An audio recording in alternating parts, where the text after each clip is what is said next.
You are watching Co-op for Two, broadcasting live from Champaign, Illinois, Sunday, 3 p.m., February 26, 2023. We're playing today turn 8 of The Case of the Blinded Birder, a MurdersByMail.com game, play-by-mail game. The reply did not arrive in time as we expected, but they were able to send me a PDF version of the reply, which I've printed out. So we will proceed today. We will be able to play it.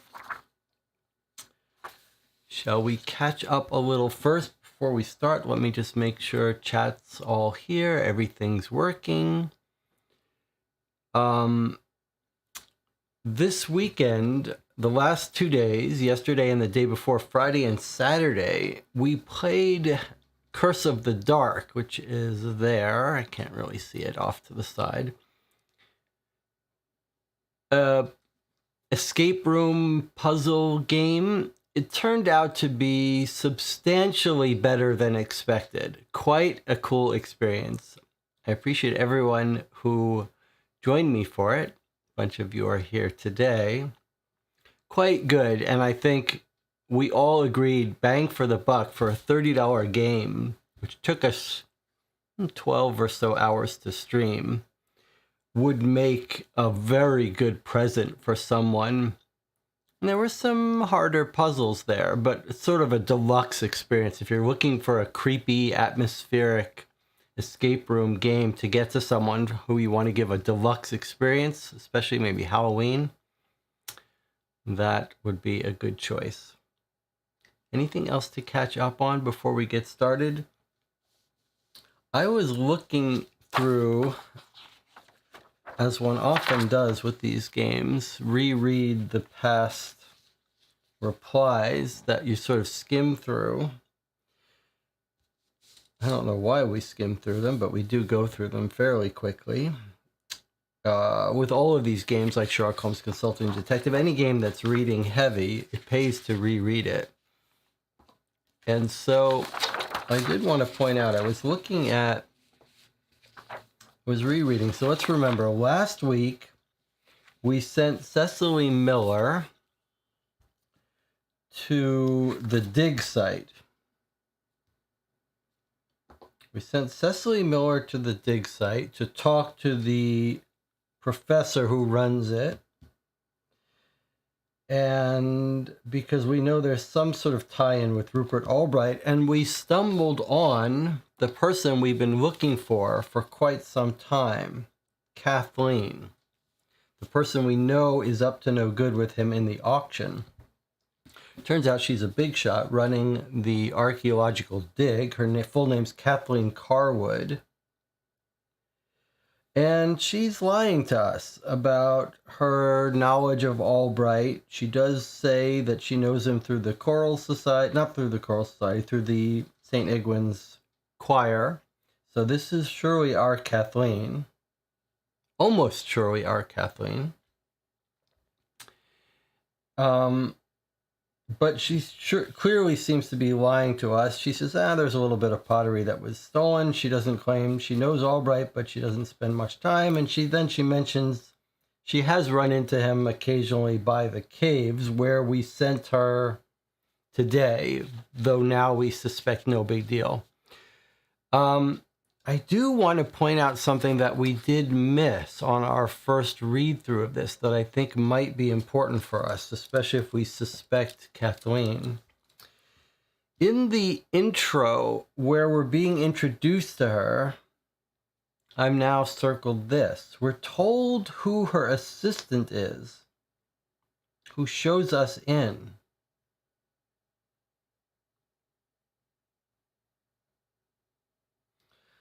I was led by a dusty, nervous undergraduate.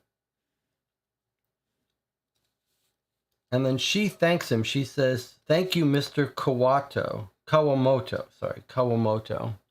So I wonder if we want the dirt on Kathleen, if we might want to go talk to Mr. Kawamoto. That's an easy thing to overlook. And he's not in the directory. So much for that idea. Oh, no, he is. Boy, you gotta... If we've learned any lesson from this weekend stream of Curse in the Dark and my casual scanning, one lesson is, boy, you really got to double check things, especially if you say, I didn't find it, it didn't work. Boy, you got to double check because it is easy to miss things. So Kawamoto, F6. So let's note that we can talk to her assistant. He might know about her whereabouts more than we thought. Okay. Anyway, so she points us to the cave we're going to, and she says the cave is near the Sword Stone. We have no reason to go in particular to the Sword Stone here, but rather than our cave, the Sword Stone. So, but I just wrote it down in case. She just uses it as a reference point. All right, so let's continuing our review of last week briefly. Then we sent Imogen to the person who we know bought the... No, this is not the person who bought. This is the secretary at the bank who gives us the name of the person who bought the pottery at the auction. Mr. Robert Cole Werthers, C37. And I believe we sent Imogen to talk to him, to follow up on that lead today. So we sent Cecily to the cave where we know Albright went. We sent Imogen to talk to the guy who bought the pottery, and then remember what happened here. The vicar got assaulted while going to the house of Mr. Went, the security guard who might know about this stolen small piece of pottery from the dig. We're told this might be worth rescanning in case there was anything we missed. He was taken to a hospital south of London off our map. Found by Cecily Miller when he didn't arrive. He was inside the house. He's been struck in the back of the head. Lost a lot of blood, so this was a serious attack. The cottage that he's inside of belongs to Arthur Went, the security guard at the museum, Denham Hill. Mr. Went is missing.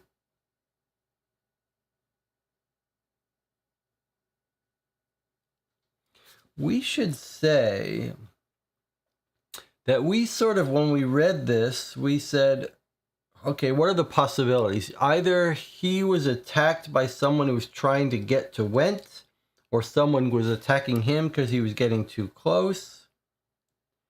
I'm not sure we fully considered the more likely case would be that he's confronted Mr. Went and Mr. Went attacked him.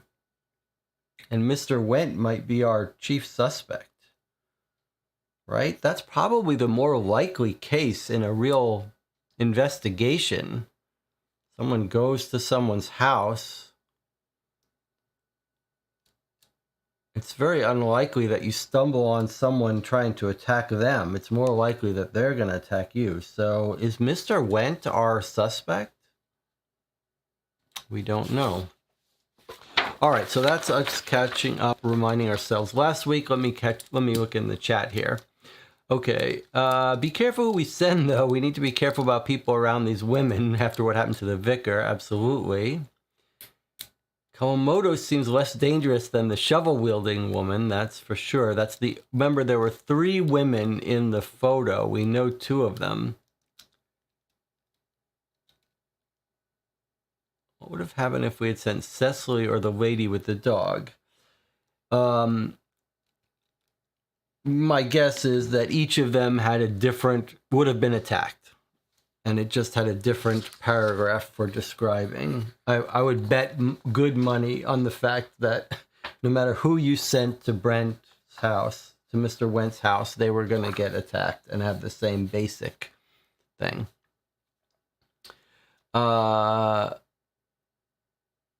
Okay, well, let's read our reply from today before we decide. Okay, so it's interesting. You get a little picture of how these replies get printed out. Normally, when we get them in the mail, they're like this, folded up to be an envelope, and then printed out here. So here I've printed them out. So this would normally be folded over, but let's take a look at to remind ourselves where we sent them. Cecily went to the cave.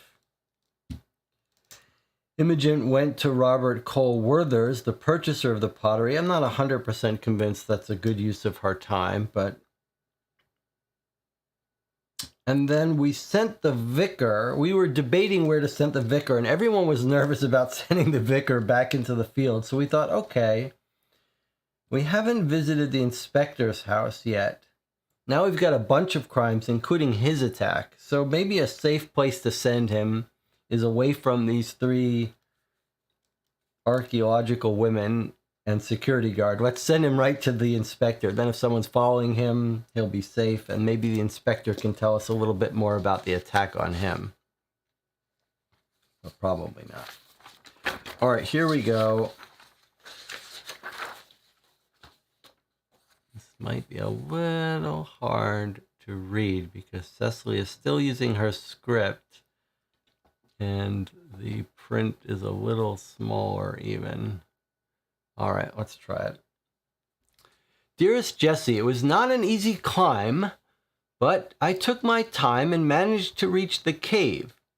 It enjoyed a marvelous view over Danham Hill, our Iron Age ancestral village. I turned and looked, trying to catch my breath. I could see the entire archaeological dig from here, busy with college students doing their business with trowels and hard hand brooms. Boo! I jumped and whirled towards the voice echoing from the cave. A child emerged from the darkness, about 10 years old, giggling at how I clutched my heart. He was dressed as a World War I trenchman. Is that what it says? World War I? Trenchman? Helmeted and backpacked, air rifle at the ready. Old woman, he barked. You're now a prisoner of Fisk's fort. Give up your weapons. Amused, I raised my arms. I haven't any weapons unless you count my cane. He lowered his air rifle. I lowered my arms. I packed us a snack, I said. Would you like a bit of scone? Peace thus made, we soon got to chatting. You one of them ladies from the library what's been asking about Rupert? He asked. You knew Rupert Albright? He nodded. I'm not one for libraries myself. I prefer running around the draw. Except when my old man makes me go to school. So I was here when Rupert came up here a few weeks ago looking for his bats. Rude fellow. But he paid his toll with chocolate biscuits, so what could I do but let him be? Rupert'd sit here on this rock and listen with a radio contraption of his. He said he was listening to the baby bats in the cave. Half off his rocker, him. He waved towards Stanham Hill. One night, we was both here, well after dark, when we seen a light in the dig. Somebody was creeping there, torch in one hand and a long pole in the other. We both seen a blonde lady in overalls, looking nervous, poking that stick of hers in the ground. Then bending down over the hole, like she was planting seeds, Rupert says to me.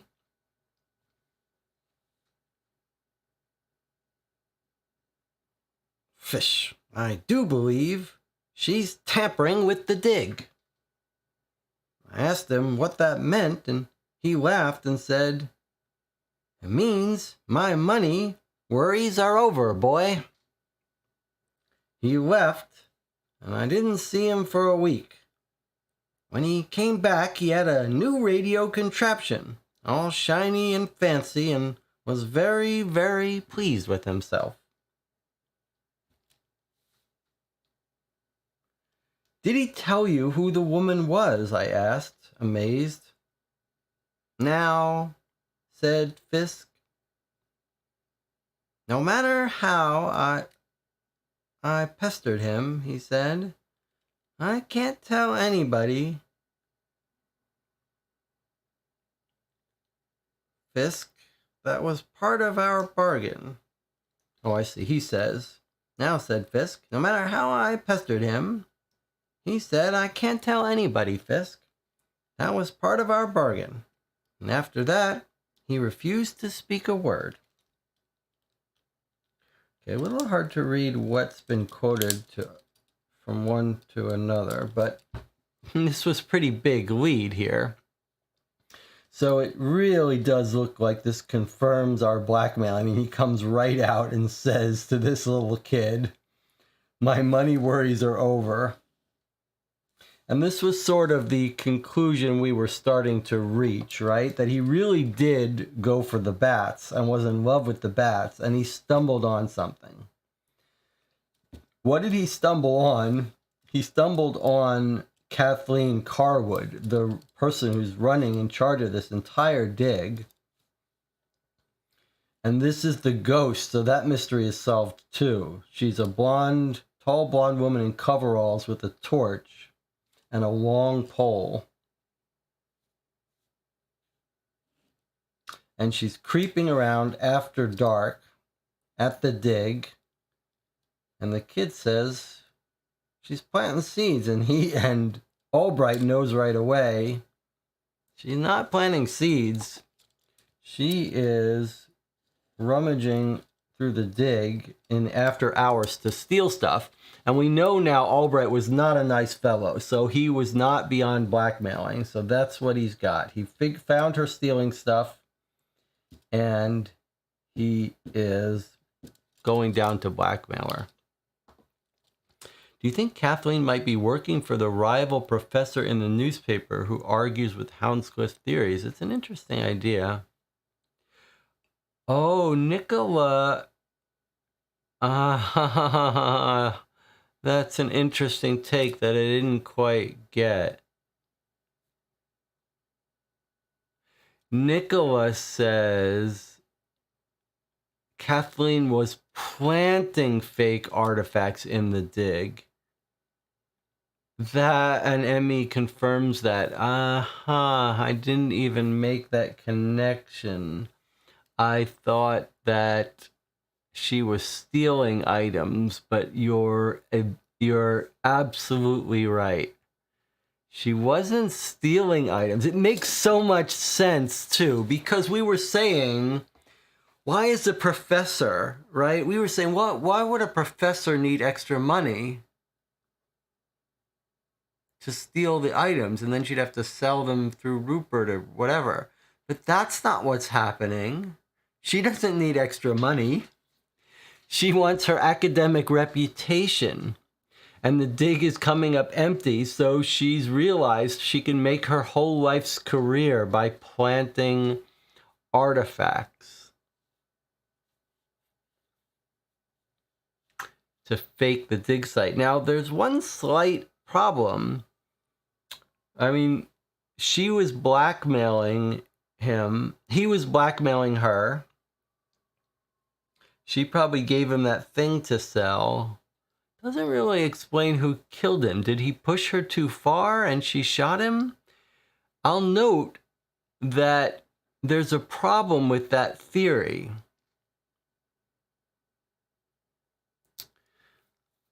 Not a problem per se, but an improbability. We're told that he was killed with a pistol, shot through the eye. She wears glasses. She does not seem like she would be a sharpshooter. And it's a weird situation where he was shot while staring at someone. So that does not seem like where she would kill him. Like if she was killing him to get away from the blackmail, that doesn't sound like the scene of the crime. The scene of the crime sounds like he was following someone and spying on someone. So we've uncovered the ghost and we've uncovered what she's doing wrong and how he's leveraging her, but we haven't really nailed down who killed him and how. Let's catch up with the chat. The blonde was Kathleen. For sure, the blonde is Kathleen. She's described in our last email as being blonde hair with khaki overalls. Attractive woman, blonde hair, khaki overalls. So yeah, the blonde is Kathleen. And Song of the Lake agrees about, unless she can really handle a gun. It's not, she doesn't have to just be able to be a marksman with a gun. It's that why would she be there in the park for him to be looking at her? Something else is weird. Or maybe one of the other women is involved in this as well. That wouldn't be all that surprised. Debbie says, maybe it's finally time to go see the gun expert, as I've been wanting to go and see. Nicola agrees, time for the gun expert. Okay, well, let's read our next reply. Okay, what's next? Next up is Imogen talking to the guy who bought the pottery, which now is looking more and more like a red herring. Although, yeah, doesn't seem like that would be all that useful for us. But let's see what Imogen found with Wooster. Robert Cole Werthers. Turns out that Robert Cole Werthers is a professor of history at the Pottery School, Portney School in Netherwellow, and a lover of dogs. His lab, Mixie, greeted Wooster and I at his door. Now, Mixie, he said, as he wrangled her enough to allow us in, be polite. Mrs. Bickford Smithy is a very special guest. We watched the dogs get acquainted for a moment, exchanged the usual dog owner questions about age and basic habits. Then he invited me into the sitting room where a surprised, elegant-looking clay pot enjoyed a spot of honor above the mantel. "There it is," he said.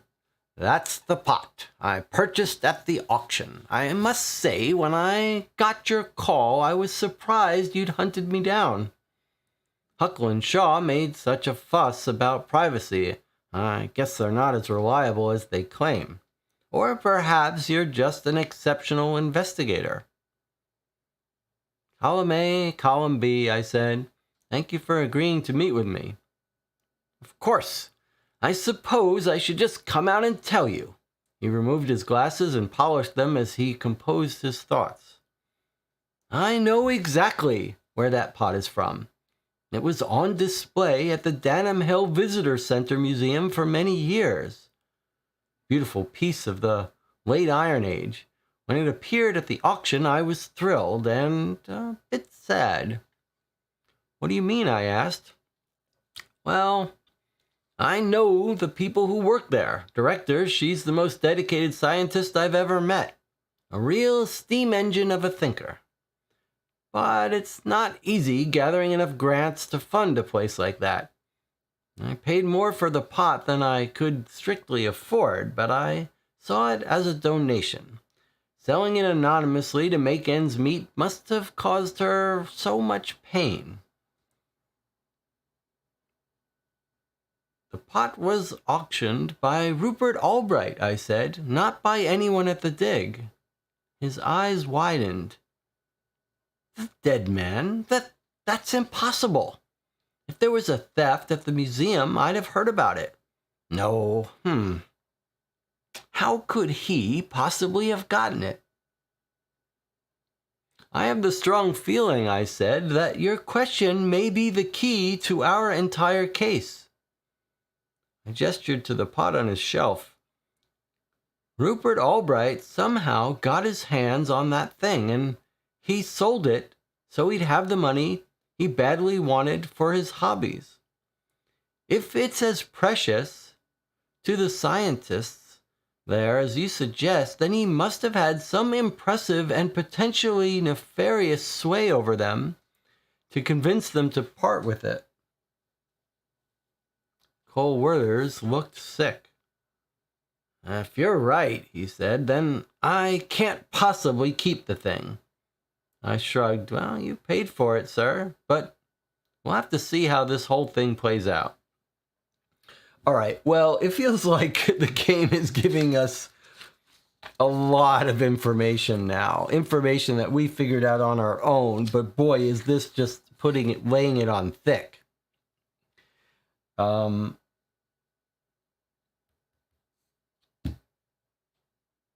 But she's basically saying everything we figured out. She's saying, this is the key. How did he get it? He must have sway over her. This is our whole blackmail theory being laid out for us. But we figured it out before the game told us. But I'm not thrilled that it's putting this on so thick, giving us so much information. I would have rather her...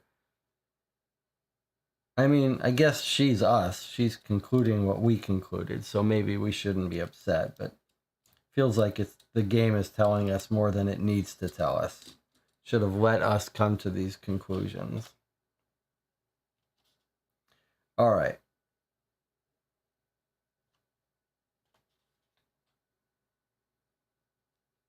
Anyway, just confirming our theory.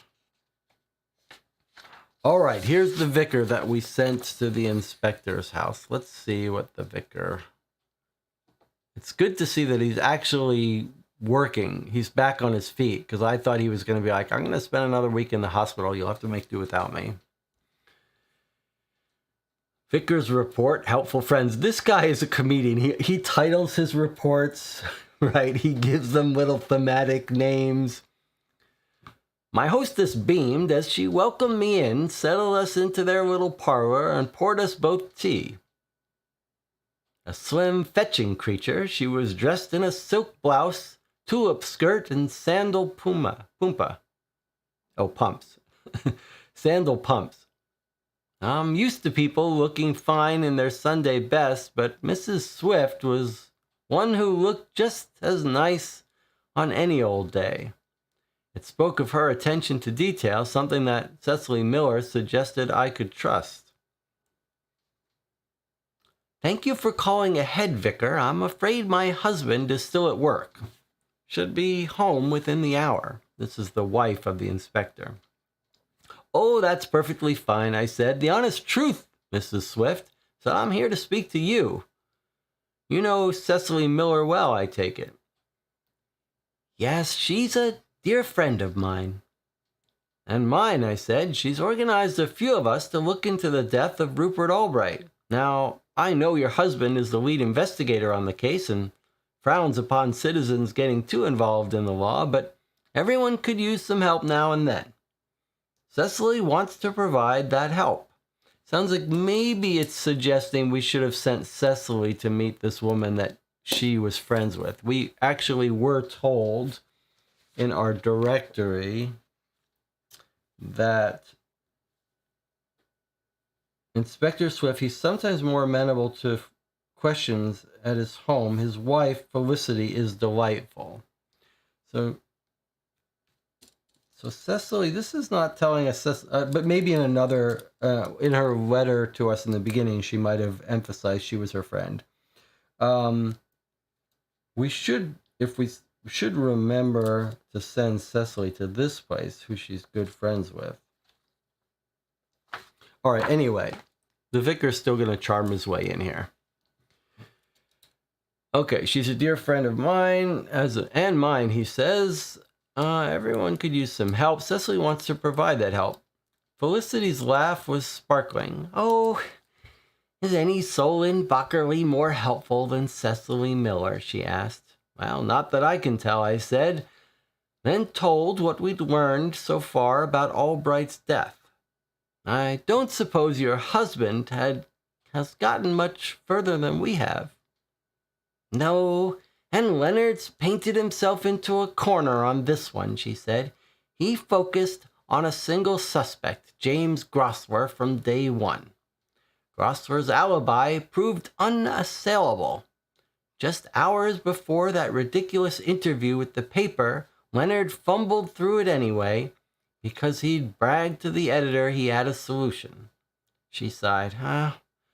Eventually he'll own up to his mistake. He's not an ass, just embarrassed. He's still working hard on the case, but meanwhile, some of his men have already been turned on to other things. He told me yesterday he found evidence Albright had been blackmailing someone, and he hasn't yet found out who. Her face was pained. As you say, he could use some help.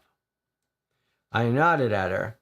Is any soul in Bockerley more helpful than Cecily Miller? She smiled back at me with shining eyes. Well, not that I can tell. I promise you this. She won't give up until we've followed every thread, and I shall help her every step of the way, says Vicar Dermot. Okay, well, again, the game is making sure we have figured out that it's about blackmail. It's like with many of these games, it does feel like you can't expect the game not to reveal stuff for you. The fun has to be in figuring it out first. And we did figure it out first, that it was blackmail. All right, so there we have it, our 3 replies. None of them gave us any place new that we wanted to go. Is that correct? I believe that's correct. Not a single new place from these set of replies that we're compelled to go to, which is fine because we've got other places we want to go on our own. And now we'll talk about that.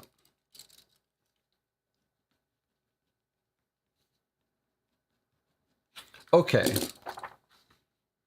So let's think, where are we here? We believe we understand that he was blackmailing Kathleen Carwood, the head of the dig, And we believe she was planting stuff. That puts that newspaper article in a little bit better perspective, perhaps. Remember that the article about the debate, now we believe that the dig site is a bit of a fake. So let's look at this debate again. Current Hounscliff, he was the director before Kathleen, is debating Cedric Durante.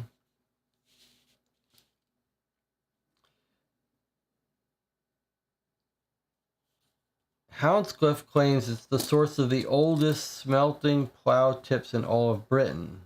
If this proves true, conventional thinking of the era will be upended and the name Denham Hill will be immortalized in all scholarly works. Iron is the most abundant metal.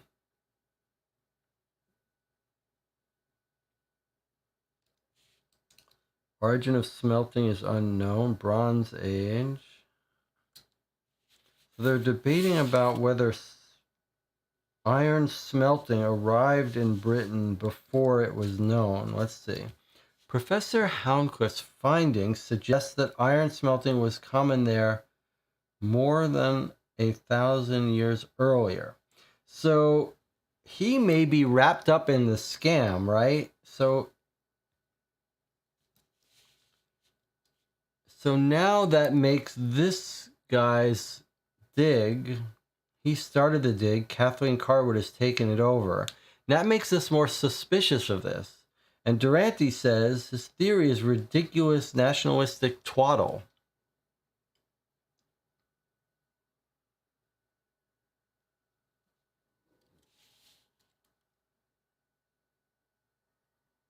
And then he has a better answer. Iron-tipped plows pulled the oxen.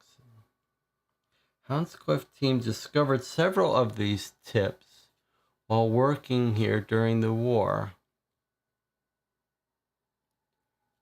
So Hounscliff discovered these tips earlier than they should have existed. His team continues the dig in his name to this day, hoping still to prove his ideas. So Kathleen Carwood is trying to prove his ideas about them discovering how to smelt iron thousands of years earlier. But Durante says the alternative explanation is easy. Impure iron deposits in the form of bog iron were collected from swamplands by many Iron Age people. That is what happened here. The iron tips are hammered bog iron, not smelted iron, found iron that were hammered, which explains his breakthroughs without the need of reimagining smelting's entire history. So we're getting a little history lesson. We've read this like 3 times, and it's only now settling into me. And then they're coming here to have this debate. So the original professor is claiming that they found these iron pieces, which means that this area was the earliest smelting of creation of iron. However you melt down iron. So he claims, okay, we found these pieces of handmade iron. That means that this site is the earliest British smelting of iron thousands of years prior to previously thought. And the other professors say, no, that's not what happened. You can collect iron at bogs and hammer it down.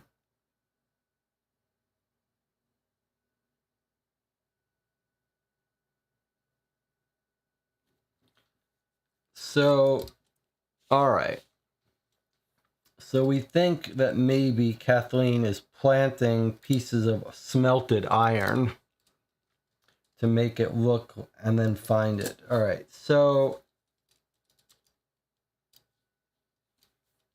one of the reasons why this is sort of useful is we don't know Professor Hounscliff. We know his address in the directory. We could talk to him. We don't know what his role is, but this suggests that these women are loyal to him and that he might not give us any dirt on them, right? He might be involved, but he's not going to be the person who's going to say, hey, they took over my dig and they're evil women, they're evil triplet of academics, and don't trust them. It sounds like he's probably going to be on their side, and he may not be as useful a person to talk to. And then we're all agreeing this. We were told before that it's expensive to get grants for this, so they have to get publicity, and yeah, their whole livelihood and career depends on this hill. And it may be that Houndscliff started the scam, but yeah, their whole academic careers depend on this dig being true. All right, so now let's talk about where we want to go. There's clearly some interest in the audience for going to the gun expert. Debbie says, let's see. Emmy says, I think we go to the previous dig professor for more background on the woman and the bullet expert. Not sure where else. Maybe somewhere near where the vicar got attacked. Kathleen could still be the killer, but we need some way to tie her to the murder site and weapon. Is the professor a good shot? Professor might know more about Kathleen's background. Would be nice to get information about who else might frequent the woods by the Snoggers bench. Are there any other nearby locations on the map that could throw up missed witnesses? It's very strange that... Well, let's think.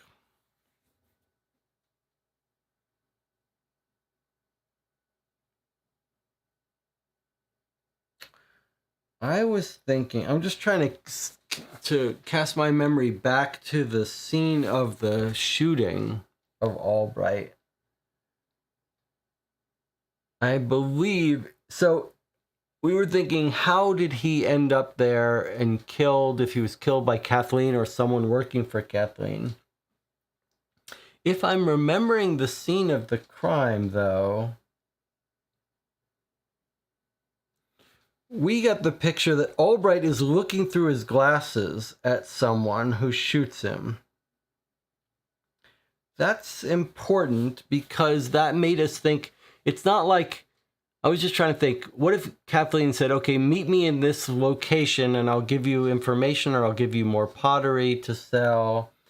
But that's not how he was shot. He wasn't shot waiting around for a secret meeting with someone. He was shot while spying, it looked like, people at people on a bench. So he was watching some other people having a meeting. Jan says, how is the security guard matches the blackmail? What was his role? Why is he missing? Shouldn't we try to find him? That's a good point. Is he involved in this with Kathleen? And how would we find him? I mean, we could go to his next door place, but it was a little bit far, but we might find his body there. So it's not a terrible idea. We marked on the map where the security guard lives. And we did note that Carter Pond is right next door. So is Foxton Hills on the other direction. So we might go here and look around and see if we can't find if anyone saw anything. C53, yeah. So we could go here to see if anyone saw anything about about the security guard being missing. We could go talk to Kawamoto, the assistant of Kathleen. To me, that sounds like a very good idea. If we suspect her, he might know who she talks to, etc. Going to the talk where the professors talk would be a good way to meet Houndscliff and maybe get more information on that, about exactly what they're planting.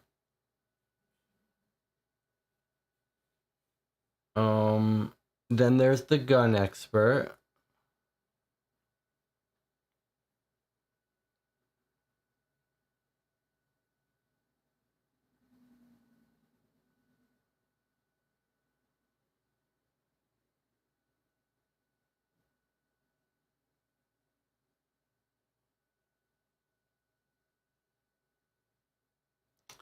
What else? What about the three women? If the three women are in this together, how are they described? That was in a previous thing. That's the other thing I don't want us to lose track of, because we actually have three women here, right? One of them that worked, it's a photograph with a young Professor Houndscliff, and three women who worked with him, who now have taken over. All right? The tall blonde, that's going to be Kathleen. Then we have a sprightly brunette that we don't know who that is. That's our question mark. And then we've got the dark-haired shovel wielder, which is the person who comes and talks to us, Janet Rosso.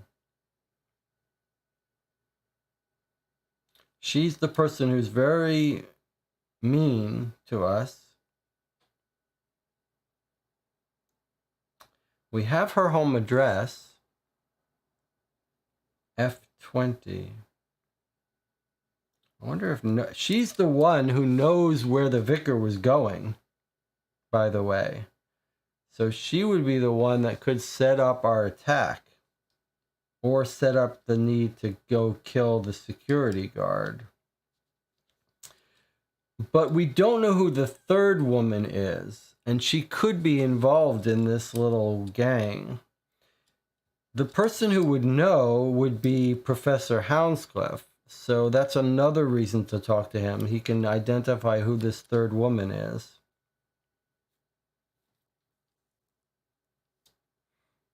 And maybe we'll stumble on the good shot.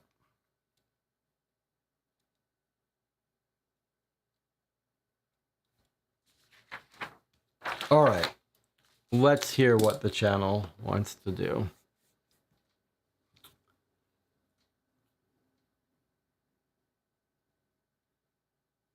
Debbie says, my suggestion is Cecily to the gun expert, Vicar to the history debate, as only gentlemen are invited, and Imogen to the pond outside Wen's house. Okay. Invisible Man says, I don't think we're going to get much from the women. Maybe first the guard and the professor. Jan says, +1 for Debbie's list. Emmy says, I think we have a nice motive, blackmail, but nothing puts anyone involved near the murder scene. Even the ghost was seen by the dig. Albright followed someone to where he was killed. Song of the Lute says, I want to know more about the gun. It could narrow down suspects. All right, sounds like we're going to go to the gun expert. The gun expert was mentioned not in our directory, but in one of the letters, right? Yeah, one of our letters. Let's see, did we write it down in our notes? We haven't been keeping much notes because we've been keeping them directly on the paper. So let's find that. We were told quite a bit about the gun already, right?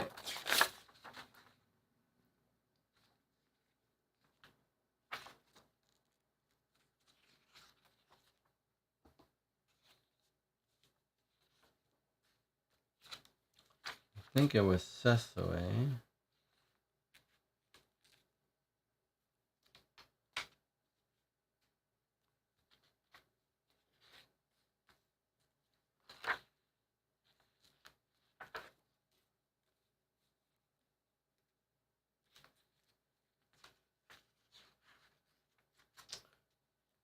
This is bad suspect. Small caliber pistol. Yeah, here we go. It was actually Imogen who knows about the gun expert. So we already found it's a small caliber pistol.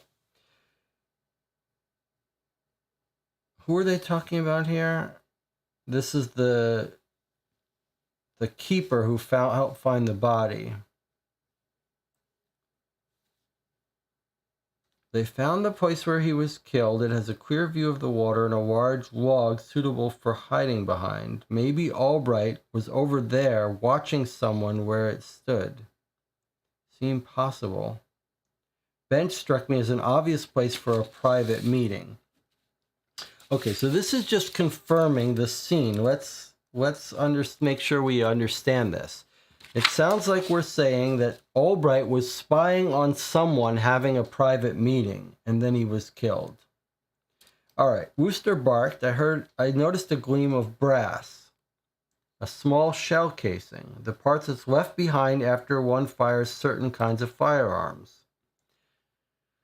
Could this be the remains of the bullet that killed Albright? I called Cecily, and she says one man I know can help us. And his name is Mitchell Caldwell. He's the firearms instructor for the police. And an old friend. A man who'll do anything for my scones and clotted cream. All right, so if we're going to send anyone to the gun expert, it should be Cecily, who reports that she's a friend of his. And it sounds like everyone wants to do that. So let's lock that in. All right, so Cecily is going to B59.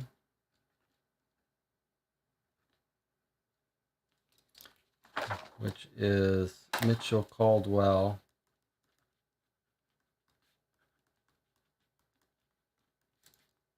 The firearms expert. Okay. So that's that. Now,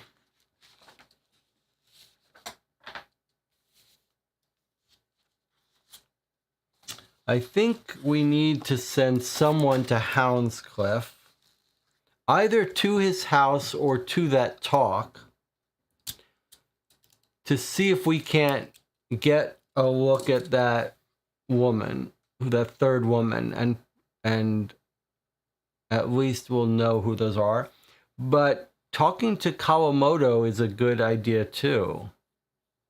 The assistant to Kathleen, since Kathleen is our main suspect, and sniffing around where the security guy was killed is not a bad idea either. So that's 3 options there. In fact, I'll give you 4. Houndscliff's house, the talk where Houndscliff is talking in the gentleman's club, the security guard pond, and Kawamoto. That's 4 places. We have 2 to pick. So let's settle into one of those. And me says, Professor Bullet Guy follow up on the Vicar attack somehow.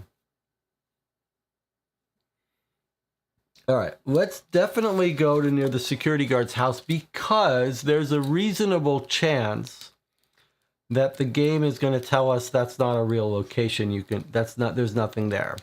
So do we want to send the Vicar back to that house? It seems like we should. In fact, I'm going to suggest we pick the Vicar. I know it sounds crazy, but in reality, he would be the one that it might jar his memory, right? Jog his memory when he's on site. And we don't want Imogen to get injured. So I think we send the Vicar. But then Nicholas says if we have to send to the talk, we need to send the Vicar.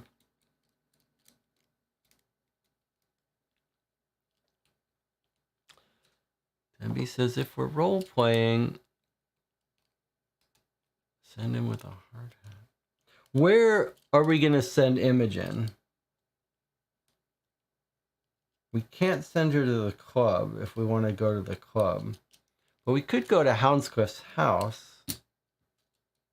Could send her to Houndscliff's house. Or we could send her to talk to Kawamoto.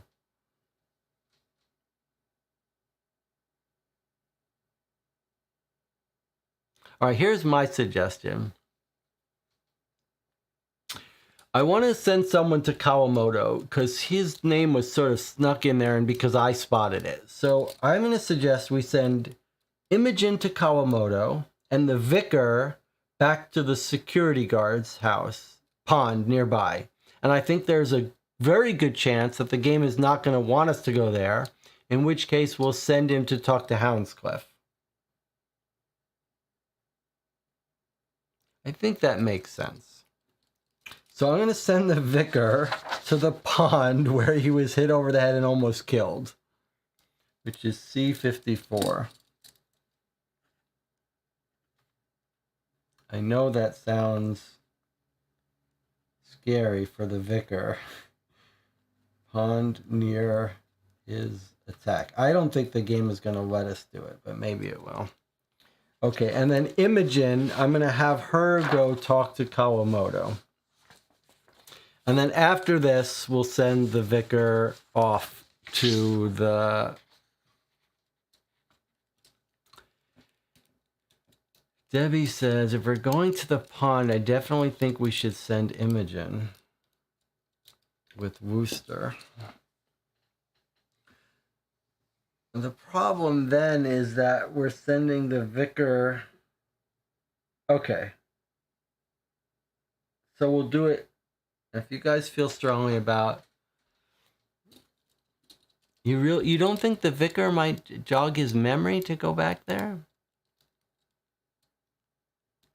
I understand the idea is that Wooster could sniff out something. The alternate theory, the alternate way we could do it is we could send Imogen to the pond and the vicar to the talk at the gentleman's club. And then if the game won't let us go to the pond, then we send Imogen to Kawamoto.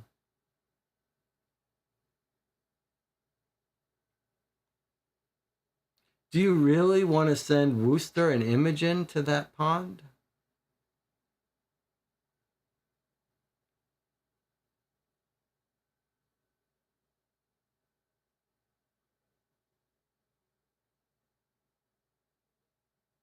Debbie says, no reference to the attack at all when we spoke. I'm not sure the game works that way. Yeah, we're just adding some role-playing flavor to it. The game is not actually working that way. All right, if you guys are scared to send the vicar. All right. You convinced me. I'm not 100% sure, but what I'll do is I'll send Imogen to the pond, the vicar to the club, and then if Imogen doesn't want to go to the pond, we'll send her to talk to Kawamoto. All right? So Imogen is going to C54, which is the pond near the vicar's attack. And then the vicar is going to go to the gentleman's club and hear about the Iron Age debate.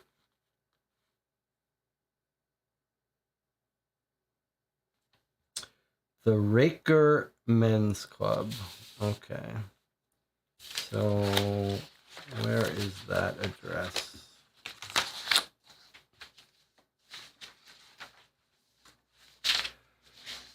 Debbie says something very right. We likely wouldn't get info about the attack from the pond.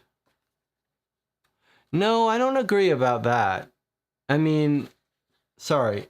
I do think it's likely we won't get information. But there's nothing that breaks the game mechanics about going to the pond to get information. In fact, I wouldn't be that surprised if we found the dead body. It's not going to reference the vicar's attack. The game won't know that the vicar was attacked per se, but it could know that the Brent was killed there or hiding out there, etc. So that's fine. There's nothing that breaks the game that way. All right, where's our social club? Raker Men's Club is N12. So we're going to send Vicar to the men's club.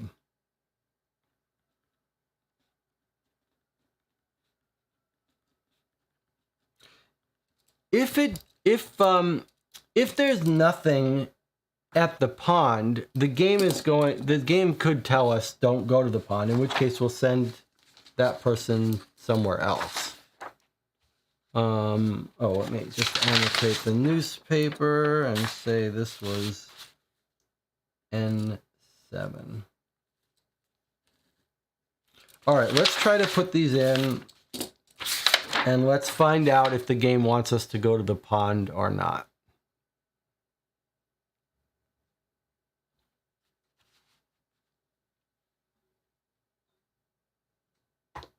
All right.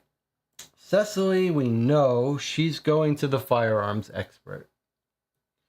B59. I thought we had other information about what gun was used. What pistol? I think in one of our replies we do have the pistol, but he might know more information.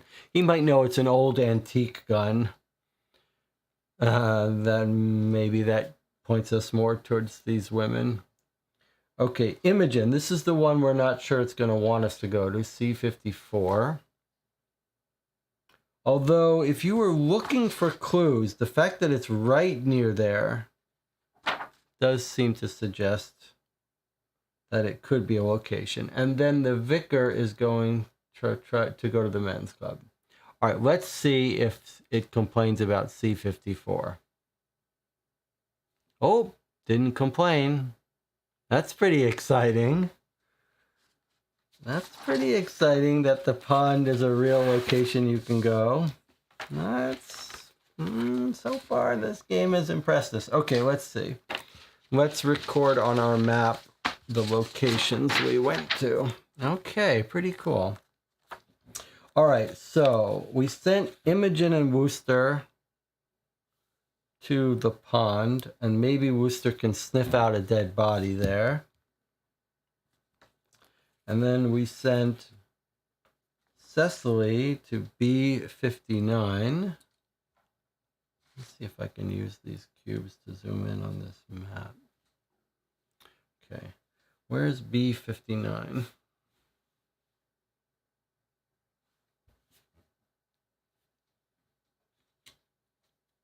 So I've got my camera in front of my monitor, so anything on the right side of this view I can't see, so I have to look down. Okay, there's B59. What happened?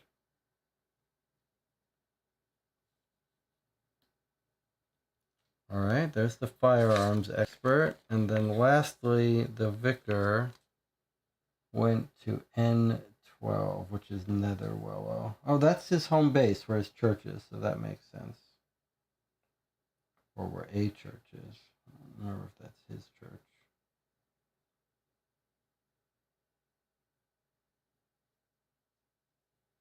We might want to spend some time studying this map again, now that we've made some progress, to see if any other places jump out at us.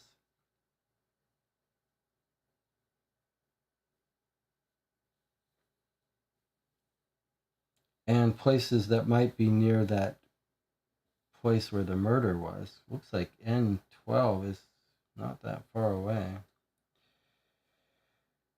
15, 14, 16. I'm just looking for N. Oh, here's N12. Okay.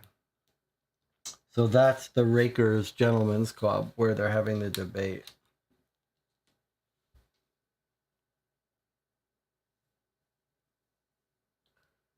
The airfield is quite close to where he was killed. I wonder if it's going to turn out that we've got some connection to a military person. And that's why they were meeting by the airfield. I wonder if it's going to turn out that one of our three women is actually working for the RAF.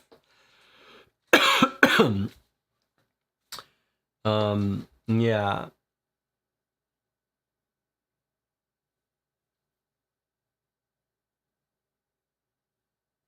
Okay. Well, there we go. I'm curious. The only thing I'm a little sad that we didn't do is go to Kawamoto. But only because I spotted his name. But maybe we'll do that next week. Could be a military gun. Yes, we may get some information from the firearms expert that it's a military gun. I thought that we had more information about the pistol it was fired from. I feel like we may have. Does no one else remember that? Am I the only one?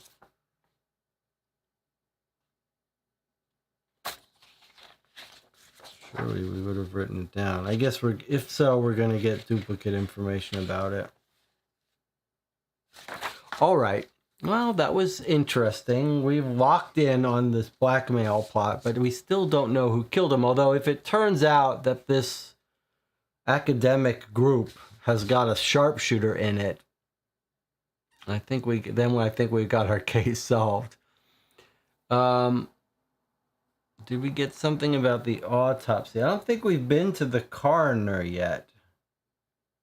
Have we? Maybe we have. We know that there's a coroner in the directory.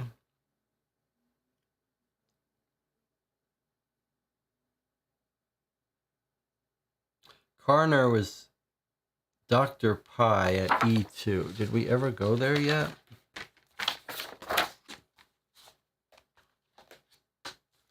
That was the first visit we went, was the coroner. So the very first letter we got, we went to the coroner. So just to remind you, what did we learn there? Small caliber. Did the bullet tell you anything about the gun that was used? Small caliber, low powered, a pistol or a rifle, if I had to guess. If I had to guess, I'd say pistol. Small caliber cartridges with low velocity. There's a tiny chance that a shell casing would have been left behind, which we did find. Okay. So this is what I was remembering. Small caliber, low powered, probably a pistol. All right, so the gun expert might know more. I do think that makes sense, but we did get some information about it. It's possible that the gun expert will just repeat that information. All right. We went to the coroner first thing we did. That makes sense. That sounds like us. That sounds like what we would do. All right. We'll play the next turn next Sunday, come rain or shine, hell or high water.